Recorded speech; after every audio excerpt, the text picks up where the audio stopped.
Hi dear students, welcome to YouTube's channel. Paramedical degree course PharmaD post bachelorate PharmaD க்கு நமக்கு online application link வந்து release பண்ணிட்டாங்க. நீங்க இதுல இப்ப பார்க்கிறது லைவ் டெமோ. எப்படி வந்து நீங்க அப்ளை பண்ணனும்? இந்த மாதிரி நீங்க அப்ளை பண்ணீங்கன்னா உங்களுடைய அப்ளிகேஷன் வந்து ரிஜெக்ட் ஆகாது. அப்படி அப்ளிகேஷன் ரிஜெக்ட் ஆகறதுனா நம்ம கவுன்சிலிங்ல வந்து என்ன பண்ணலாம்னா பார்ட்டிசிபேட் பண்ண முடியும். சோ டிகிரி கோர்சஸ்க்கு இப்ப வந்து நான் ஆன்லைன் அப்ளிகேஷன் அப்படினு இருக்கு பாத்தீங்களா? இத கிளிக் பண்றீங்க. இதுல கிளிக் பண்ணிட்டு ஃபர்ஸ்ட் ஸ்டெப் வந்து என்ன அப்படினா இந்த ப்ராஸ்பெக்டஸ் கொடுத்திருக்காங்க. அந்த ப்ராஸ்பெக்டஸ் வந்து ஃபர்ஸ்ட் நீங்க ரீட் பண்ணி பாத்துக்கோங்க. செகண்ட் வந்து ரெஜிஸ்ட்ரேஷன்.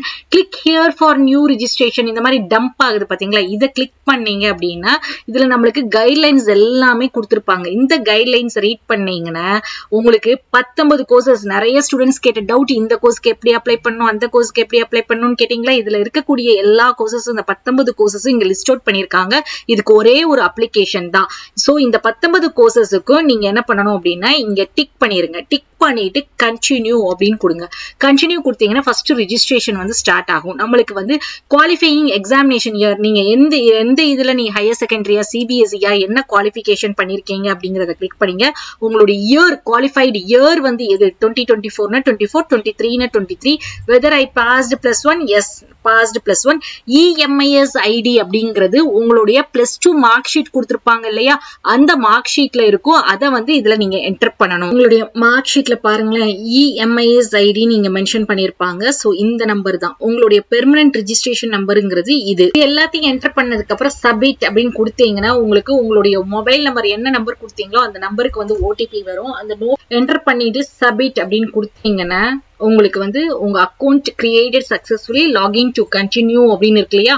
சோ திருப்பி என்ன பண்ணணும் அப்படின்னா இந்த இடத்துல லாகின் டு கண்டினியூனா இங்க லாகின் ஐடி நம்ம என்ன கொடுத்தோமோ அதை வந்து என்டர் பண்ணி பாஸ்வேர்ட் போடணும். பாஸ்வேர்ட் போட்டு சைன் இன் அப்படின்னு கொடுத்தீங்கன்னா நெக்ஸ்ட் அப்ளிகேஷன் நம்மளுக்கு ஓபன் ஆயிருச்சு. சோ இதுல உங்களுடைய அப்ளிகேஷன் நம்பர் என்ன அப்படிங்கிறது மென்ஷன் ஆயிருக்குது. சோ இதுல இருந்து உங்களுடைய பர்சனல் டீடைல்ஸ் வந்து நீங்க வந்து ஃபில் பண்ண ஆரம்பிக்கணும். பர்சனல் இன்ஃபர்மேஷன்ல உங்களுடைய டேட் ஆஃப் பர்த், நேட்டிவிட்டி எல்லாம் உங்க அட்ரஸ், ஆதார் நம்பர், கம்யூனிட்டி சர்டிபிகேட்ல இந்த இடத்துல இஷ்யூயிங் அத்தாரிட்டி டெபுட்டி தாசில்தார்னு போட்டுக்கோங்க. சர்டிபிகேட் நம்பர் வந்து பாத்தீங்கன்னா உங்களுடைய சர்டிபிகேட் எடுத்தா இந்த இடத்துல மென்ஷன் பண்ணிருக்காங்க பாத்தீங்களா? இதுதான் சர்டிபிகேட் நம்பர். இந்த சர்டிபிகேட் நம்பரை நீங்க வந்து என்டர் பண்ணிக்கோங்க. இஷ்யூயிங் ஆஃப் அத்தாரிட்டி இங்க கொடுத்திருப்பாங்க இங்க அல்லது கீழே வந்து கொடுத்திருப்பாங்க. சோ எப்ப வந்து இஷ்யூ பண்ணிருக்காங்க அப்படிங்கிறது சோ அந்த டேட்டை வந்து நீங்க மென்ஷன் பண்ணிக்கோங்க. அதுக்கடுத்து கம்யூனிகேஷன் அட்ரஸ் அதை கரெக்டா நீங்க கொடுத்துக்கோங்க. அதுக்கடுத்து இங்க பாத்தீங்கன்னா பெர்மனன்ட் அட்ரஸ் அதே தானே. இந்த இடத்துல ஒரு பாக்ஸ் இருக்கு பாத்தீங்களா? அந்த பாக்ஸ்ல டிக்னு கொடுத்தீங்கன்னா சேம் அதே இது வந்து உங்களுக்கு ஃபில் ஆயிரும். அதுக்கடுத்து ஸ்பெஷல் ரிசர்வேஷன்ல நீங்க எக்ஸ் சர்வீஸ் மேன் எஸ்ன்னு கொடுத்துக்கோங்க. இல்லைன்னா நோ அண்ட் பிசிக்கலி டிசேபிள்டுன்னு எஸ்ன்னு கொடுத்துக்கோங்க. இல்லைன்னா நோன்னு கொடுத்துட்டு சேவ் அண்ட் ப்ரொசீட் அப்படின்னு கொடுத்தீங்கன்னா அடுத்த இன்ஃபர்மேஷன் உங்களுடைய ஸ்டடி இன்ஃபர்மேஷன் வந்து கேட்கும். இதுல வந்து உங்களுடைய 6th to 12th வரைக்கும் நீங்க தமிழ் மீடியம் அப்படின்னா எஸ் கொடுங்க. இல்லைன்னா நோ அப்படின்னு கொடுத்துக்கோங்க. நீங்க கவர்மெண்ட் ஸ்கூல்ல தான் படிச்சீங்கன்னா எஸ்ன்னு கொடுங்க. அப்படி இல்லைன்னா நோ அப்படிங்கறத கொடுத்துக்கோங்க. சோ இந்த இடத்துல நம்மளுக்கு அந்த ஆப்ஷன் வந்து வராது இங்க நோன்னு கொடுத்ததுனால. நெக்ஸ்ட் வந்து உங்களுடைய 6th to 12th வரைக்கும் எந்த இயர் ஆஃப் பாசிங் கொடுத்தீங்க, எந்த ஸ்கூல்ல படிச்சீங்க, எந்த ஸ்கூல் டைப், உங்களுடைய டிஸ்ட்ரிக்ட் என்ன, ஸ்டேட் என்ன அப்படிங்கறத ஃபில் பண்ணுங்க. இதுல வந்து உங்களுடைய 6th to 12th உடைய இயர் ஆஃப் பாசிங் நீங்க எந்தெந்த ஸ்கூல்ல படிச்சீங்க அப்படின்னு கொடுத்துக்கோங்க. சோ நீங்க வந்து சப்போஸ் நீங்க ஒரே ஸ்கூல்ல தான் படிச்சீங்க அப்படின்னா எல்லாத்துக்குமே நீங்க வந்து டைப் பண்ண வேண்டாம். இங்க apply to 5th to school நேம்னு இங்க டிக் கொடுத்தீங்கன்னா உங்களுக்கு ஃபுல்லாவே இதுல என்டர் ஆயிரும்.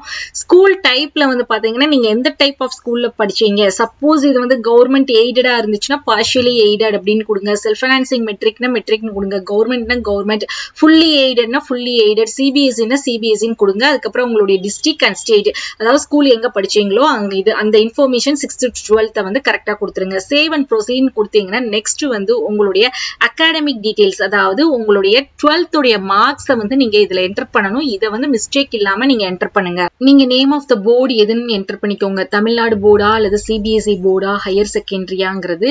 அடுத்தது உங்களுடைய பெர்மனன்ட் ரெஜிஸ்ட்ரேஷன் நம்பர் வந்து ஆஸ் இட் இஸ் உங்களுக்கு டிஸ்பிளே ஆகிரும். அண்ட் நீங்க சப்போஸ் நீங்க குவாலிஃபைடு இயர் வந்து 2024 அப்படின்னா நீங்க 24 கொடுங்க.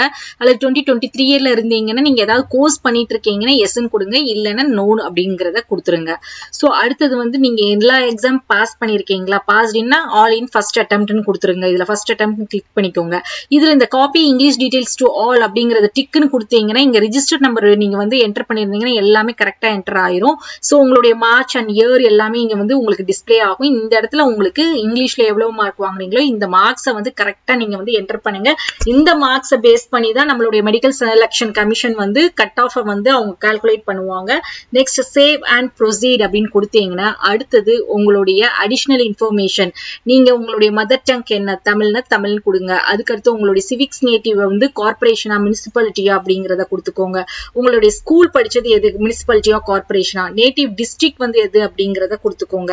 இந்த இன்ஃபர்மேஷனை நீங்க வந்து என்ன பண்ணணும்னா என்டர் பண்ணணும். உங்களுடைய மீடியம் ஆஃப் இன்ஸ்ட்ரக்ஷன் வந்து இங்கிலீஷா தமிழா, உங்க பேரண்ட் ஆக்குபேஷன் வந்து கொடுத்துக்கோங்க, பிசினஸா இல்லையா அப்படிங்கிறது, என்ன ஒர்க் பண்றாங்க, ஆனுவல் இன்கமும் நீங்க எவ்வளவு கொடுக்கணுமோ கொடுத்துக்கோங்க.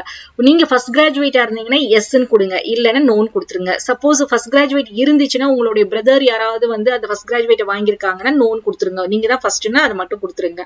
ஸோ இதை கொடுத்துட்டு சேவ் அண்ட் ப்ரொசீட் கொடுத்தீங்கன்னா அடுத்தது உங்களுடைய சர்டிபிகேட்ஸ் அப்லோட் பண்றது வரும். இங்க என்ன ஆஸ்ட்ரிக் சிம்பிள் எல்லாம் கொடுத்துருக்கோம் அந்த சர்டிபிகேட்ஸ் எல்லாமே இந்த கேபில வந்து நீங்க அப்லோட் பண்ணுங்க. ஸோ இதுல வந்து பாத்தீங்கன்னா நீங்க ஒவ்வொரு இதுவும் போட்டோ அப்படிங்கறது நீங்க அப்லோட் பண்ணோடனே 100% கம்ப்ளீட்டட், சிக்னேச்சர் 100% கம்ப்ளீட்டட் அப்படின்னு காமிக்குது பாத்தீங்களா. இதுல வந்து உங்களுடைய இமேஜோடைய சைஸ் வந்து 50 KB அல்லது 100 KBக்குள்ள இருக்கணும். ஸோ அந்த மாதிரி நீங்க என்ன பண்ணிக்கோங்கன்னா அடோப்ல வந்து ஸ்கேன் பண்ணிக்கோங்க. அப்படி உங்களால ஸ்கேன் பண்ண முடியல அப்படின்னா கம்ப்யூட்டர் சென்டர்ல கொடுத்தாலே அவங்களே ஸ்கேன் பண்ணி கொடுப்பாங்க.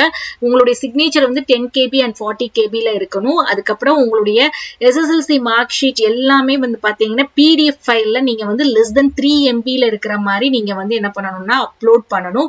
ஸோ அப்லோட் பண்ணும்போது உங்க சர்டிபிகேட் உள்ள போயிருச்சா அப்படிங்கிற கன்ஃபர்மேஷன் எப்படின்னா இந்த 100% கம்ப்ளீட்டட் அப்படிங்கிறது உங்களுக்கு டிஸ்பிளே ஆகும். நீங்க உள்ள போய் என்டர் பண்ண உடனே இந்த மாதிரி வரும். ஸோ இங்க என்னெல்லாம் இந்த சர்டிபிகேட்ல ஆஸ்ட்ரிக் இந்த மாதிரி இம்பார்ட்டன்ட் ஒன்று கொடுத்துருக்காங்க பாத்தீங்களா ரெட் கலர்ல, இந்த மாதிரி இருந்துச்சுன்னா அந்த சர்டிபிகேட்ஸ் எல்லாம் மஸ்டா நீங்க என்ன பண்ணிருங்கன்னா அப்லோட் பண்ணிருங்க. சப்போஸ் உங்களுடைய பேரண்ட் கம்யூனிட்டி சர்டிபிகேட் இல்ல அப்படின்னா அவங்களுடைய டிசி அல்லது ஆதார் கார்டு ஏதாவது இருந்துச்சுன்னா உள்ள வந்து நீங்க அப்லோட் பண்ணுங்க. 100% கம்ப்ளீட் அப்படின்னு காமிக்கும். நீங்க கண்டிப்பா இன்கம் சர்டிபிகேட் வந்து ஆஸ்ட்ரிக் காமிக்குது அப்படின்னா you are belongs to SC ST இருந்தீங்கன்னா கண்டிப்பா நீங்க வந்து இன்கம் சர்டிபிகேட், அதாவது நான் சொல்றது என்னென்ன நீங்க கம்யூனிட்டி அந்த பர்சனல் டீடைல்ஸ் கொடுத்துருக்கீங்களோ இந்த ஆஸ்ட்ரிக் எல்லாம் உங்களுக்கு ரெட் கலர்ல இருந்துச்சு அப்படின்னா மஸ்டா நீங்க வந்து என்ன பண்ணணும்னா அப்லோட் பண்ணணும். அப்லோட் பண்ணிட்டு நெக்ஸ்ட் அப்படின்னு கொடுத்தீங்கன்னா உங்களுக்கு நெக்ஸ்ட் வந்து ப்ரிவியூ காமிக்கும். அந்த ப்ரிவியூவை வந்து நீங்க வந்து கரெக்டா பண்ணிருக்கீங்களா அப்படிங்கறத செக் பண்ணிக்கோங்க. அடுத்த இதுல வந்து உங்களுக்கு நீங்க ப்ரிவியூ பார்க்கக்கூடியது நீங்க என்னெல்லாம் அப்ளை பண்ணிருக்கீங்க அப்படிங்கிற ப்ரிவியூ வந்து இப்படி காமிக்கும். அதை வந்து நீங்க டவுன்லோட் பண்ணிக்கலாம் அல்லது பிரிண்ட் அவுட் பண்ணி எடுத்துக்கலாம். ஸோ இதுலயே நீங்க கீழே வந்து ஸ்க்ரோல் பண்ணீங்கன்னா அங்க வந்து தெரியும் எடிட் அப்ளிகேஷன் அல்லது சப்மிட் அப்ளிகேஷன் அப்படின்னு இருக்கும். இந்த சப்மிட் அப்ளிகேஷன் அப்படிங்கறத நீங்க கொடுத்துட்டீங்க அப்படின்னா திருப்பி போய் நீங்க லாகின் ஐடி பாஸ்வேர்டை போட்டு என்ன பண்ண முடியாதுன்னா எதையுமே கரெக்ட் பண்ண முடியாது, எதையுமே சேஞ்ச் பண்ண முடியாது. நம்மளுக்கு ஜூன் 21 வரைக்கும் டைம் இருக்குது. ஸோ நிதானமா நீங்க அப்ளிகேஷன் ஃபார்மை ஃபில் பண்ணுங்க. ஸோ நீங்க சப்போஸ் நீங்க வந்து சப்மிட் அப்ளிகேஷன் அப்படின்னு கொடுத்துட்டீங்கன்னா சப்மிட்டட் சக்சஸ்ஃபுல்லின்னு வந்துடும். அதுக்கப்புறம் நீங்க எந்த மிஸ்டேக் உள்ள பண்ணிருக்கீங்க, சரியா டாக்குமெண்ட் அப்லோட் பண்ணலன்னா திருப்பி நம்ம கரெக்ட் பண்ண முடியாது. ஸோ அதுக்கு என்ன பண்ணணும் அப்படின்னா நீங்க சப்மிட் அப்ளிகேஷன் கொடுக்காம லாக் ஆஃப் கொடுத்துருங்க. லாக் ஆஃப் கொடுத்துட்டீங்கன்னா திருப்பி நீங்க லாகின் ஐடி பாஸ்வேர்ட் போட்டு திருப்பி நீங்க எடிட் அப்ளிகேஷனை கிளிக் பண்ணி நீங்க உள்ள போய் சரி பண்ணிக்கலாம். அதே மாதிரி இன்னொரு முக்கியமான விஷயம் என்ன அப்படின்னா நீங்க கான்பிடென்ட்டா எல்லாத்தையும் சரியா அப்ளிகேஷன் எல்லாம் பண்ணிட்டீங்க, அப்லோட் பண்ணிட்டீங்க அப்படின்னா இந்த சப்மிட் அப்ளிகேஷனும் கொடுக்கணும். நீங்க சப்மிட் அப்ளிகேஷனை கொடுத்தீங்கன்னா சப்மிட்டட் கம்ப்ளீட்லி சக்சஸ்ஃபுல்லின்னு வரும். அப்படி வந்தாதான் உங்க அப்ளிகேஷன் வந்து உங்களுக்கு மெடிக்கல் செலக்ஷன்ல போய் சப்மிட் ஆயிருக்குங்கிற அர்த்தம். ஸோ சப்மிட் அப்ளிகேஷனும் நீங்க கொடுக்கணும். ஒன்ஸ் கரெக்டா பண்ணிட்டீங்களா அப்படிங்கறத பார்த்துட்டு நீங்க சப்மிட் அப்ளிகேஷன் கொடுங்க. தேங்க்ஸ் ஃபார் வாட்சிங்.